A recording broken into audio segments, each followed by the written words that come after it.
Hi guys, good afternoon everyone. It's me again, single lady here. Hello guys, hello po sa ating lahat and especially na po sa ating mga OFW out there dito sa Middle East. Ayan, so shout out po sa inyong lahat and especially na din po sa mga nag-comment sa ating mga previous vlog noon. Ayan, thank you so much guys. Thank you for all the love and support. Ayan, sa kay single lady. Wait, bakit sobrang maganda talaga yung very effective po yung ginawa natin guys. Ayan, or sa light ba? Bakit sobrang ano yung mukha ko? Ayan, so yeah, for today's video guys, ayan, so bilang mga OFW, bilang mga kasambahay, bilang mga syakala, na kung anong mga tawag dyan guys. Okay, so wala tayong paligoy-ligoy hakang madalian kasi mamaya magtuturo naman po ako. May dalawa tayong tinuturuan. Ayan, so pagkatapos ng bahay na magtrabaho na naman po tayo sa dalawang mga bata na ating tuturuan. So yan po ang aking part-time job dito sa bansa ng mga Arabo. Okay, so let's proceed, okay, kung paano natin palakasin ang ating mga sarili dito sa bansa ng mga Arabo na kung saan ay tawagin natin na grabe ang trabaho, full-time yung trabaho, aabutin ka ng madaling araw na magtatrabaho. So yung una dito guys na ating tatalakayin ang magdasal. Pinaka-importante po yan guys na magdasal, pray. Yung pagkatapos mong nagtrabaho, magdasal ka sa Panginoon, magdasal ka kay Allah kung Muslim ka man. Okay, kasi yan po ang importante talaga guys, yung lakas na nanggaling kay Lord, yung lakas na nanggaling kay Allah na ibibigay niya sa atin. Okay, pangalawa ay yung magiging happy ka palagi sa sarili mo, happy ka palagi sa ginagawa mo, although na parang hindi na mabuti, although na andoon na yung mga problema dito sa employer mo, sa sponsor mo, sa katrabaho mo, andyan na lahat, bla bla bla, etc. na mga problema mo. Be happy lang palagi guys. Okay mga kabayan ha, be happy lang palagi. Huwag mong isipin yung trabaho mo ngayon, bukas, mamaya, ano yung mga trabaho. Huwag mo yung isipin kasi nakaka-effect po din po yan sa ating utak, nakaka-effect din po yan sa ating lakas, sa strength natin. Lagi kang emotional, bakit? What is called this? Lagi kang emotional kasi ang iniisip mo palagi, yung busy ka palagi, yung mga trabaho, nagiging emotional ka na, dagdagan pa sa mga boyfriend, sa mga whatsoever na meron ka sa buhay mo. Okay? So, be happy lang. Dapat balanse ka dito. Okay? Mga kabayan ha, balanse yung utak natin. Huwag tayong makafocus doon sa mga bagay-bagay na hindi naman nakakatulong sa health natin, hindi nakakatulong sa mental health natin. Okay, wag po natin yan na pagbigyan ng pansin. Bagkus lang tayo, balance.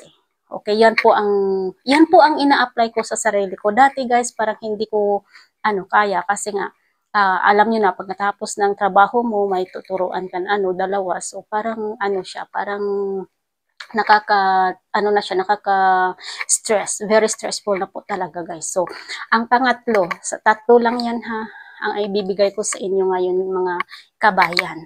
Hoping na makatulong ito sa inyo. Pangatlo, ano yung pangatlo natin? Maganda to. Pangatlo, love yourself. Mahalin mo yung sarili mo. Okay? Mahalin mo yung sarili mo. Kasi kapag minahal mo yung sarili mo, effect na yung masayahin ka.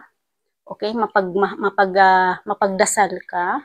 Okay, maisip mo na yung maisip mo na yung balanse sa sarili mo. Alam mo na yung makipag-usap sa mga kaibigan mo, sa mga sa mga outside na mga tao sa social media, alam mo na makipag-usap, makipag-chat kasi nga balanse na yung utak mo.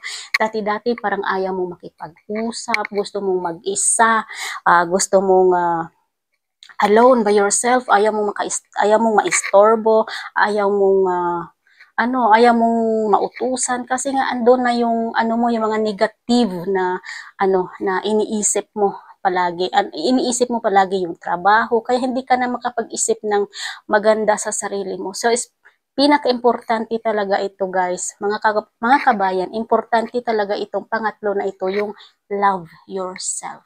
Kahit ano mang mangyari, kahit ano man yung problema sa Pilipinas, hayaan mo sila, mahalin mo yung sarili mo kasi nandito tayo sa ibang bansa.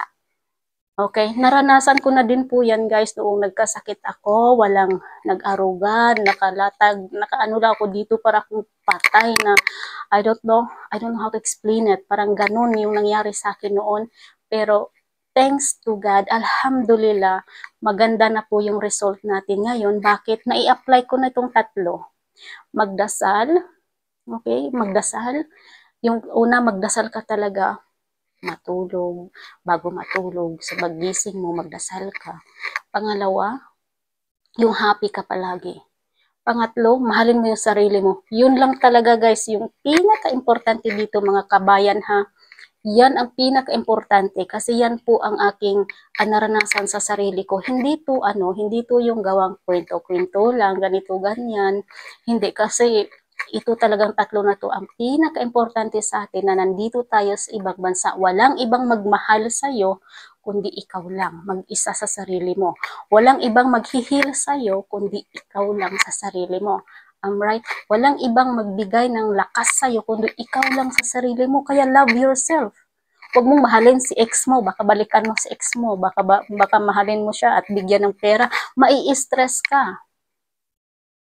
Mawala na yung number 2 na sinasabi ko, yung be happy. Maging masaya ka palagi. I-apply mo yan araw-araw. Kaya yung iba sabi na, oh, gumaganda ka parang blooming ka today. Ganito ganyan sa sa studies ko sa Zoom ng pinag-aaralan ko. Sabi ko, hindi naman. Talagang may strategy lang ako na ginawa ko sa sarili ko. Ayan. So, nagpapalakas ako, nagpapaganda. So, yeah, mga kabayan ha, yung tatlo na yan, huwag ninyo pong kalimutan kasi yan po ang pinaka-importante sa atin dito sa ibang bansa.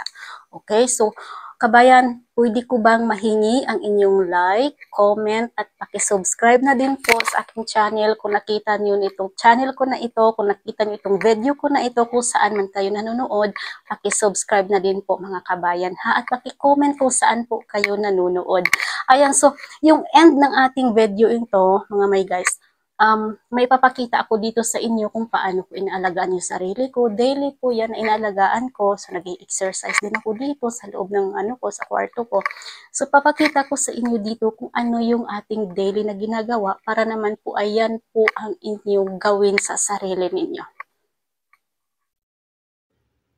As you can see guys, ito yung ating white sugar. Ayan. So, ito yung mabisa po na ating organic po talaga mga may guys. Mga kabayan. Kung wala tayong pira na pangbili ng mga derma, na mga cream. So, ito yung ating gawin. Napakabisa po ito pang patanggal ng melasma or ng pikas. Ayan. So, as you can see, yung pikas natin dito or yung aking melasma ay malaki po yan, parang mapa sa mukha ko before. So ngayon, unti-unti na siyang nawala. Kaya isi-share ko din po ito my guys, mga kabayan, na ito yung ating sikreto. Ayan, so hindi ko na kailangan ng mga mamahalin na treatment or pupunta sa dermatology doctor, sa mga skin, something like that. Kasi alam ko na kung ano po yung ating gawin. Alam ko na kung ano yung aking magandang paraan. Nasa kusina lang, white sugar at saka yung kalamansi or lemon. Ayan mga may guys. So as you can see, ito nga pala ang ating white sugar din. Ang ating kalamansi. Ayan. So nus lang natin yan. Shout out sa mga Bisaya dyan. Kung baguhan ka pa lamang po dito sa aking channel, please paki-like naman po at huwag kalimutang mag-subscribe na din po mga may guys. And comment down below na din po sa mga baguhan dyan kasi sa aking analytic, ang dami kong viewers na hindi nakapag-subscribe sa aking channel. So please paki-subscribe na din po mga may guys And of course sa mga non-subscriber, okay? So please do subscribe to my YouTube channel, okay? Para updated naman po kayo sa susunod natin na mga videos kasi sisikapin ko po talaga na makapag-upload tayo dito. Alright? So yeah, as you can see na parang reddish yung ating mukha kasi gibagnos ko talaga ito ba. Gibagnos para effective po talaga siya guys. Sugar lang yan, white sugar at saka yung calamansi or lemon yung ating ginawa today. So wala na tayong ano dito mga may guys, wala na tayong ibang nilagay sa mukha natin. And of course, ating mga cream. Ayan, so ipapakita ko sa susunod natin ng mga videos mga may guys, yung aking cream na mga effective po talaga yung ating cream na ginagamit. So, wala na akong ibang ginagamit kasi nga yung target ko dito is itong aking melasma. Ayan, gusto ko siyang matanggal talaga. So, thanks God, unti-unti na po talaga siyang natatanggal. Ayan, so no need ng mga cream na, mga mamahalin na mga cream kasi nga po, may mga cream naman po na mahal siya pero hindi siya katugma dyan sa skin mo or hindi siya katugma dyan sa target na gusto mo na mawala dyan sa skin mo. So, parang yan po mga may guys, pero itong natuklasan ko talaga effective po to siya. And of course, tinatanggal niya din po yung ating mga whiteheads, blackheads, no, sa ating mukha. Ayan, so as you can see, reddish yung ating mukha ngayon. Ayan. So, napaka-asim yung aking bibig. Ayan, so ingat-ingat lang sa paglagay guys ha. Baka malagyan yung mata natin. Sobrang sakit yan sa mata kasi kalamansi or lemon po yung ating ginamit. So, yeah, i-ano ko lang muna ito guys, no. Ibabad ko lang muna siya. Ibabad. So, hayaan lang muna natin ng 1 oras bago tayo maligo. Okay, para effective po talaga siya. Ayan, so you can see reddish na po yung mukha natin. Para na siyang Thank you for watching.